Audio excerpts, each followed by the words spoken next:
Following on from our lesson on worksheet properties, we'll now be talking about worksheet events. We already had a look at a worksheet object, and when we have a full stop, then we can follow after that with a property. A property is something which an object has. All objects have got properties and methods. A worksheet is an object, and therefore it can have properties and methods, and this is the property of a worksheet. Of course, we've also seen how you can have a method, so you can select a worksheet which is a method. It's something you can do to it. So an object has properties and methods, and this worksheet object has these two things, property and method. But now it has a third thing, as a matter of fact, and that's what we call an event. Now, an event is something which happens, like change, where you change part of the worksheet. And then you might say, well, hang on, that's what the method was doing. The method was doing something, but there is a difference. And an event happens when you do something from the hardware, i.e. you click the mouse or you change something, physically type something in. You'll notice that it's followed by an underscore. And that's the general rule. Something with an underscore, and then the event name will follow over that. So you see, an object can have three things: property, method, and an event. So let's now take a look at the worksheet event. Before we take a look at the worksheet event, I'll just remind you that we have seen an event before.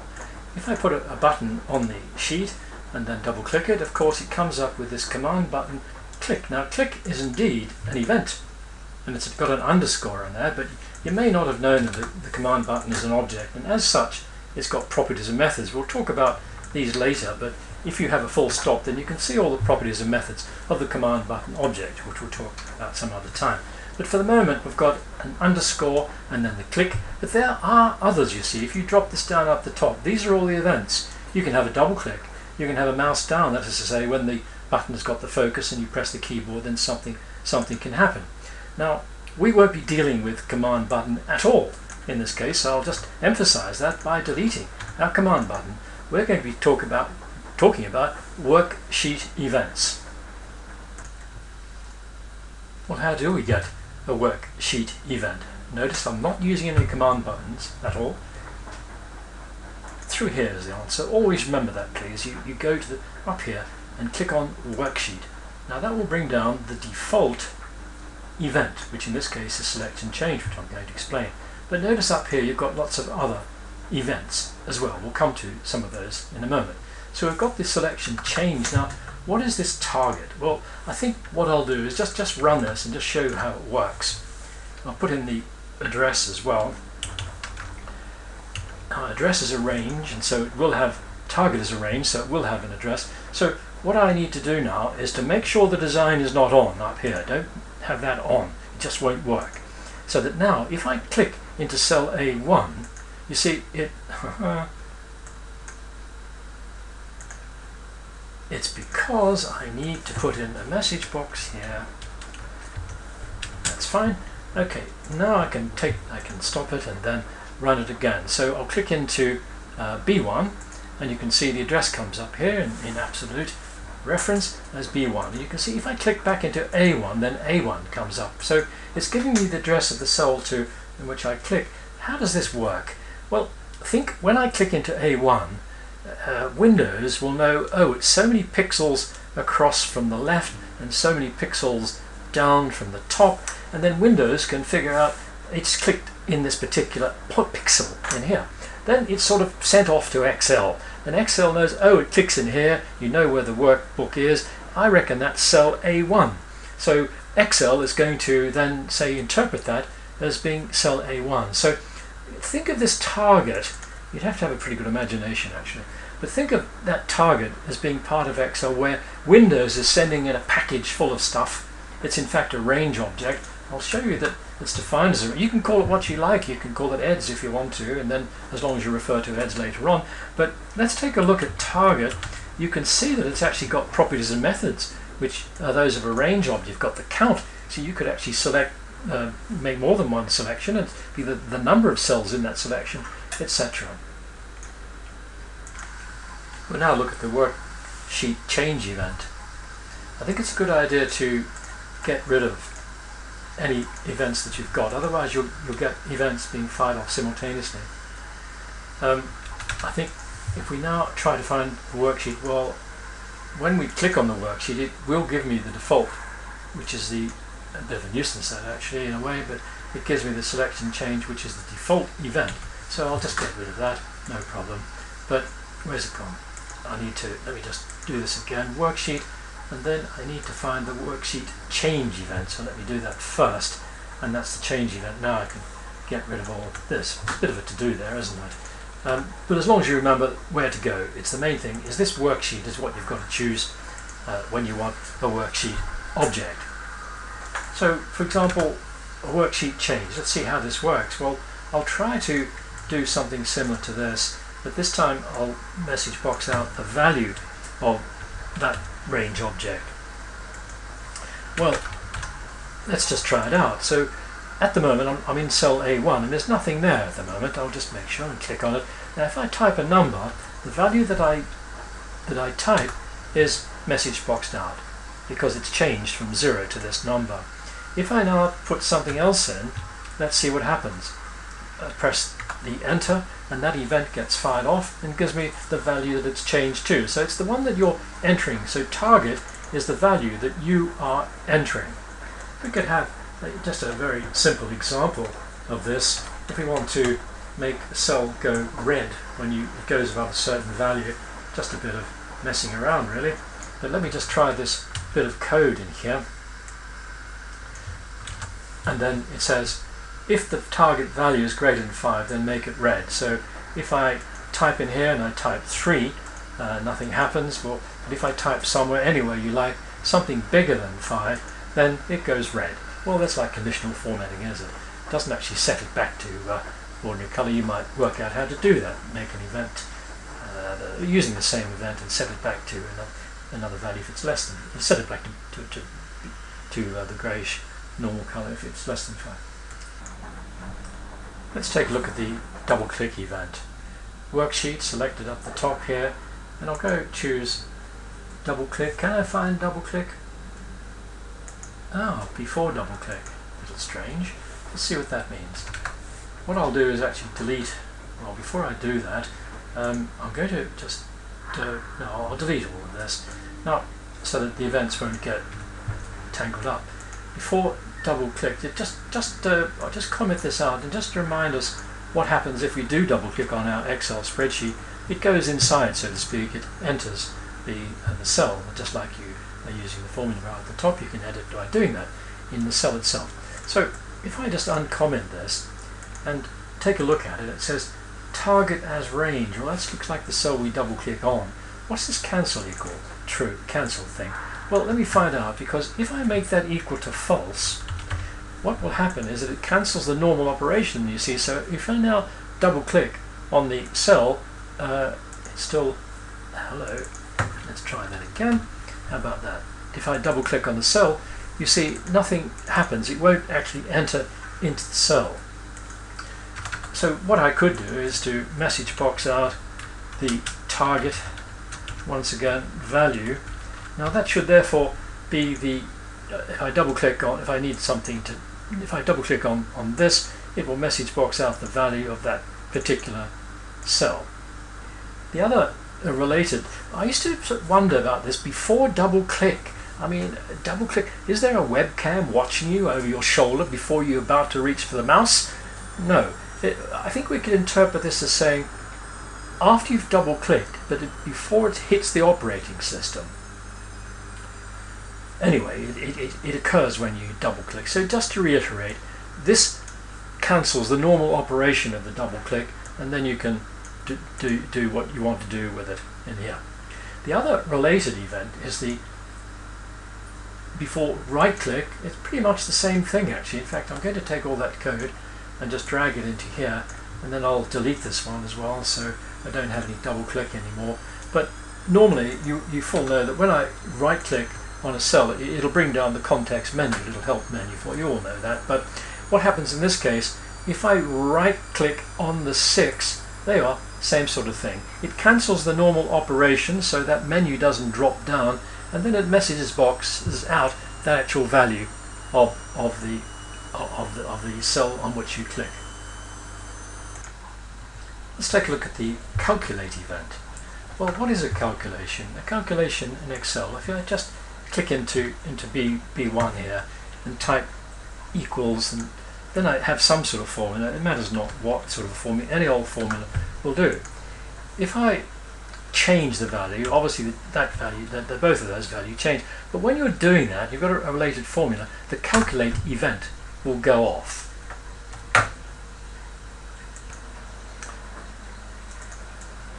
So let me just take a look at the calculate event. Worksheet up here, worksheet calculate.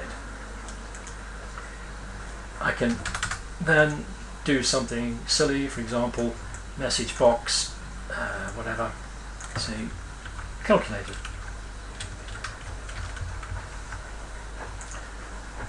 Then you see, if I'll get rid of this here as well, just to avoid any confusion. Make sure my design is not on the button here. And now if I change the value in A1, then a calculation will occur when I press the enter, and it should tell me that indeed that has happened.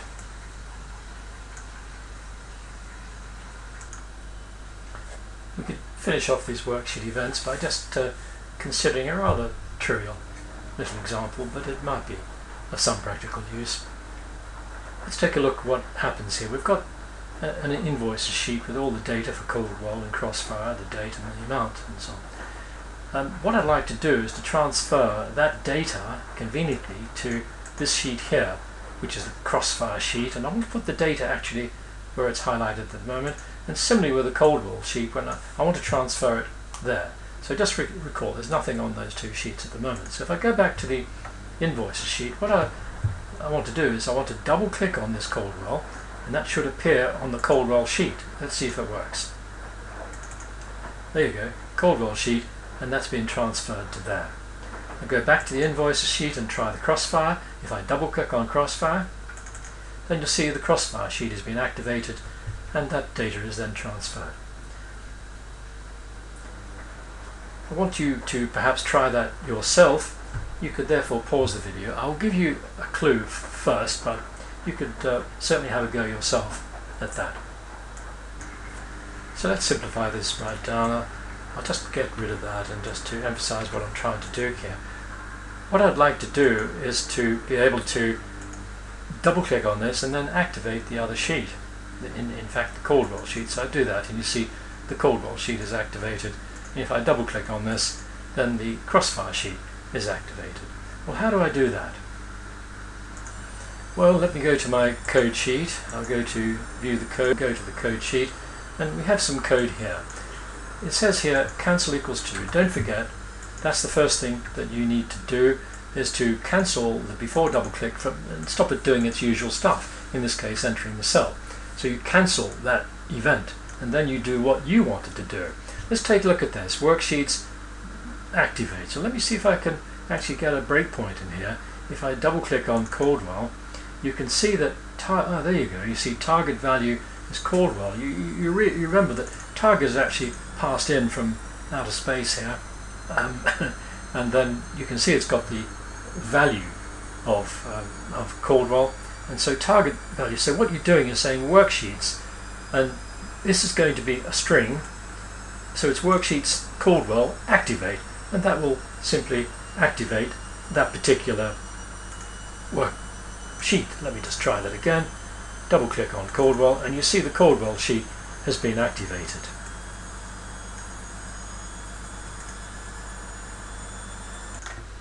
That's enough of workbook events for the moment. Let's now just go back to our old command button, and let's say I'll put a command button on the sheet and then click. I'm just going to do what we've got as much as a bit of a revision. I'm going to change the name of this sheet here to something or other, and then I want to refer to that. Now, how do I refer to that worksheet answer? Using this sort of thing. And then you can see, let's take a look at the events and properties. Oh, it's not showing up, but the one I'm looking for is protect, and we all know how that works. Let me just take the design off, and I'll put something up here just to see that it is protected. And I run that, and now command button, I click, and when I try to alter something,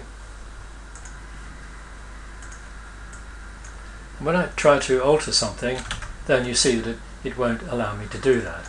Well, to undo it, you could perhaps put unprotect in here, but I'll just go back up into, a little bit hard to find this sometimes, up to review and unprotect the sheet, and we're back to being able to change our sheet. Now, I told you previously that we were able to have two names for a worksheet. Let's see how that works. You can see in here, if you can see that, we've got sheet 2 and EDS. Now, EDS is the name, but sheet 2 in fact is the code name.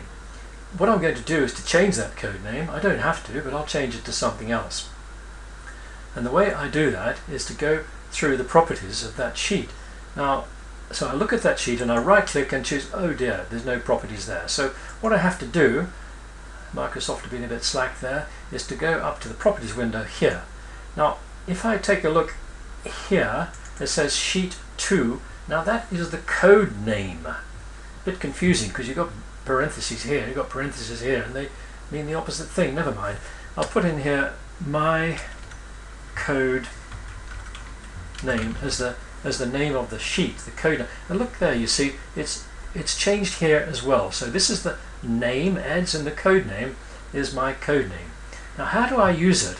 Well, I'm just going to delete all this stuff here, and watch carefully, I'm going to replace it with the code name.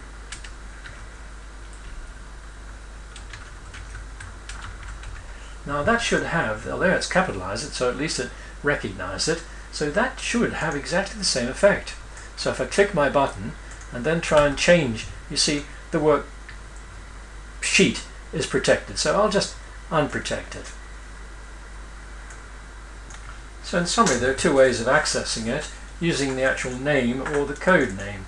Now, which one is more reliable? Well, what about this one here? That means that somebody could go and easily change the name of your worksheet and your code wouldn't work anymore. What about the code name? Well, that seems to be more reliable. It's highly unlikely that someone is going to come in here and change something in your properties of the sheet. But it is possible, but you could actually protect all that as well. But that would be the safest option to do. And you might say, well, hang on, why don't I just use this then? I use Worksheets 1, or in my case, Worksheets 2. Well, the problem is that someone might drag EDS somewhere else and might put it in a different order. So it looks like the code name is the more reliable, but I must say I don't see it all around all that much. But let's see why it is confusing. If I just go back to what I had, EDS and that, let's take a look at the sheet 1 that we've got here. You see, this one, sheet 1 here, is the name, so I would put in here sheet 1. Right, that's the name, which is the one on the right. But if I were talking about the code name, then that's the sheet 1 on the left here, which is the code name. So they look the same, you see, but they're very much. But you can see how it would be confusing if you change one. Then this one will still work, and you sort of wonder what's going on. So you don't really know which one you've changed. That's it, enough for the worksheet, events, and so on. In the next, we're going to consider. I do have some exercises here for the class if you want to have a look at those.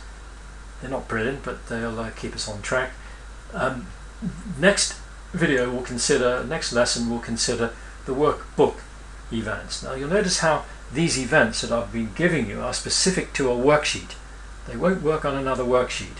The one we've just done, the protecting, only worked on this EDS sheet. It wouldn't work on sheet 3 if you were to use the worksheet event. So the workbooks event are workbook wide events. They'll work for any sheet. So we'll consider those next lesson.